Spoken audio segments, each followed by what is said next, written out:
அனைவருக்கும் வணக்கம். நம்ம இன்றைக்கி பெருங்குளத்தூர் ரயில்வே ஸ்டேஷன் பேக் சைடில் இருக்க கிச்சன் அண்ட் கிச்சன் ரெஸ்டாரண்ட்டுக்கு வந்திருக்கோம். இங்கே நம்ம ஆர்டர் பண்ணது ஒரு பொடி தோசை. இந்த பொடி தோசைக்கு அவங்க தேங்காய் சட்னி, வெங்காய சட்னி, சாம்பார் கொடுத்தாங்க. இதில் தேங்காய் சட்னி டேஸ்ட்டில் ரொம்ப சுமாராக தான் இருந்துச்சு. வெங்காய சட்னி நல்லா இருந்துச்சு. சாம்பாரும் கொஞ்சம் சுமாராக தான் இருந்துச்சு. இவங்க கொடுத்த தோசையோட குவான்டிட்டி நல்லா இருந்துச்சு. பட் பொடி தோசை நம்ம எக்ஸ்பெக்ட் பண்ண அளவுக்கு டேஸ்ட்டு கிடையாது.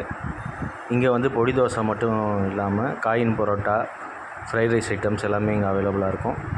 இந்த லொக்கேஷனுக்கு யாராவது இந்த ரெஸ்டாரண்ட்டை சாப்பிட்டுருந்தீங்கன்னா கமெண்ட் செக்ஷனில் கமெண்ட் பண்ணுங்கள். வீடியோ உங்களுக்கு பிடிச்சிருந்தால் லைக் பண்ணுங்கள், ஷேர் பண்ணுங்கள், சப்ஸ்கிரைப் பண்ணுங்கள். மறக்காமல் பெல் ஐக்கானையும் ப்ரெஸ் பண்ணுங்கள். அப்போ தான் உங்களுக்கு நோட்டிஃபிகேஷன் நம்ம போகிற வீடியோஸ் எல்லாம் ரெகுலராக கிடைக்கும். வீடியோ பார்த்து அனைவருக்கும் நன்றி. Thank you very much. பாய்.